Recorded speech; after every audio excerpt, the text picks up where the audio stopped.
Pada abad ke-17, Belanda melalui VOC menguasai perdagangan di Nusantara. VOC melebarkan sayapnya, termasuk ke Batavia, yang kini dikenal sebagai Jakarta.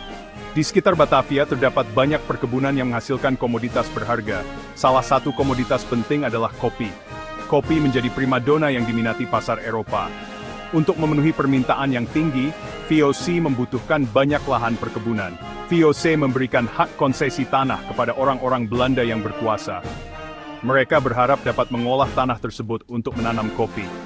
Tanah-tanah ini tersebar di sekitar Batavia, termasuk di wilayah yang kini kita kenal sebagai Depok. Hak konsesi tanah ini memberikan kekuasaan besar kepada para tuan tanah. Mereka mempekerjakan penduduk pribumi di perkebunan-perkebunan mereka. Sistem kerja paksa dan eksploitasi merajalela menciptakan penderitaan bagi rakyat pribumi. Di tengah sistem yang menindas ini, muncullah Cornelis Chastelain, seorang Belanda yang memiliki visi berbeda. Dia membeli tanah di wilayah yang kini dikenal sebagai Depok pada tahun 1696. Tanah ini ia beri nama De Eerste Protestantse Organisatie van Christenen, yang disingkat menjadi Depok. Chastelain memiliki pandangan yang progresif tentang perbudakan. Itu svets ten strams van mij zijn onbekend dan Jane Pickery. Cornelis Chastelain bukanlah tuan tanah biasa. Ia memiliki idealisme yang berbeda dengan kebanyakan orang Belanda pada masanya. Ia menentang keras sistem perbudakan yang merajalela. Chastelain ingin menciptakan sebuah komunitas yang adil dan sejahtera di tanah miliknya. Di Depok, ia menerapkan sistem yang berbeda dari perkebunan-perkebunan lain. Chastelain membebaskan para budak yang bekerja padanya. Ia memberikan mereka hak-hak yang sama seperti warga negara bebas. Chastelain juga memberikan mereka pendidikan dan pelatihan keterampilan. Ia berharap para mantan budak ini dapat hidup mandiri dan sejahtera sebagai manusia merdeka. Untuk memastikan kesejahteraan mereka, Chastelain membagi tanah Depok menjadi beberapa bagian. Ia memberikan tanah-tanah ini kepada para mantan budak yang telah dibebaskannya. Chastelain juga mendirikan sekolah dan gereja untuk meningkatkan kualitas hidup masyarakat Depok. Kehadiran Chastelain membawa perubahan besar di Depok. Para mantan budak yang dimerdekakannya mulai membangun kehidupan baru.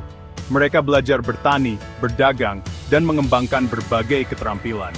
Kehidupan di Depok berangsur-angsur membaik, jauh berbeda dari perkebunan-perkebunan lain yang masih menerapkan sistem perbudakan. Chastelain juga berperan besar dalam penyebaran agama Kristen di Depok. Ia mendirikan gereja dan sekolah minggu untuk mengajarkan agama Kristen kepada masyarakat Depok. Banyak dari mereka yang kemudian memeluk agama Kristen. Setelah Chastelain meninggal, Depok terus berkembang menjadi komunitas yang unik. Status Depok sebagai tanah partikelir membuatnya memiliki pemerintahan sendiri yang terpisah dari pemerintahan kolonial Hindia Belanda. Hal ini memberikan Depok otonomi dalam mengelola wilayahnya sendiri. Meskipun demikian, Depok tetap berada di bawah bayang-bayang penjajahan. Perjuangan kemerdekaan Indonesia pada tahun 1945 membawa angin segar bagi masyarakat Depok. Mereka menyambut gembira proklamasi kemerdekaan Indonesia dan berharap dapat hidup lebih baik di bawah pemerintahan sendiri. Section 5. Memasuki era baru Depok pasca kemerdekaan. Pasca kemerdekaan, Depok resmi menjadi bagian dari Republik Indonesia.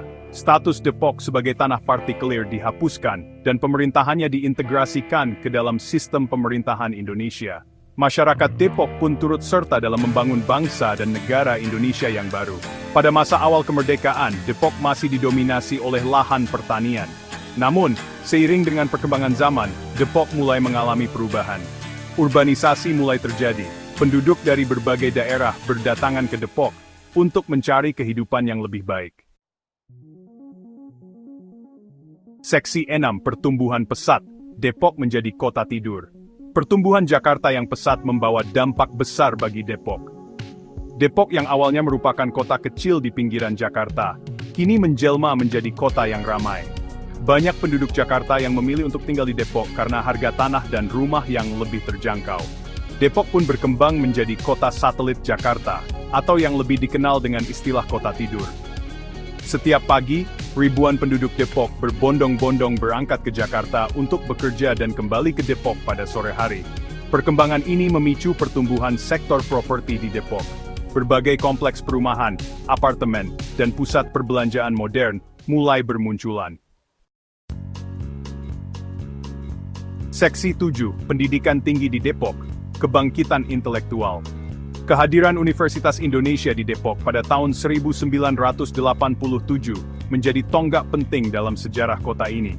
Keberadaan UI tak hanya menjadikan Depok sebagai pusat pendidikan, tetapi juga mendorong pertumbuhan ekonomi dan sosial budaya di wilayah sekitarnya.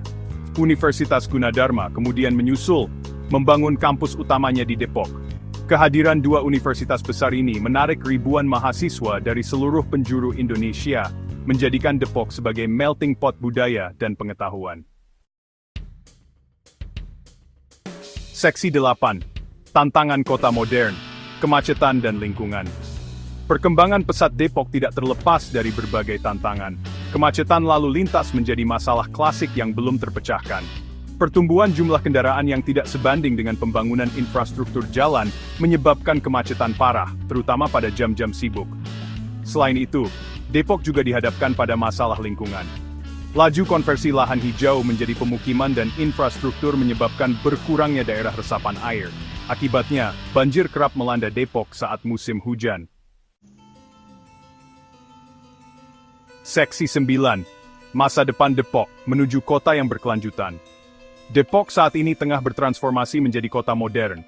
Berbagai upaya dilakukan untuk mengatasi tantangan urbanisasi dan menciptakan kota yang layak huni. Pembangunan infrastruktur transportasi publik seperti kereta api dan Transjakarta terus digenjot untuk mengurai kemacetan. Pemerintah Kota Depok juga gencar mengkampanyekan gerakan hidup hijau dan pembangunan berkelanjutan.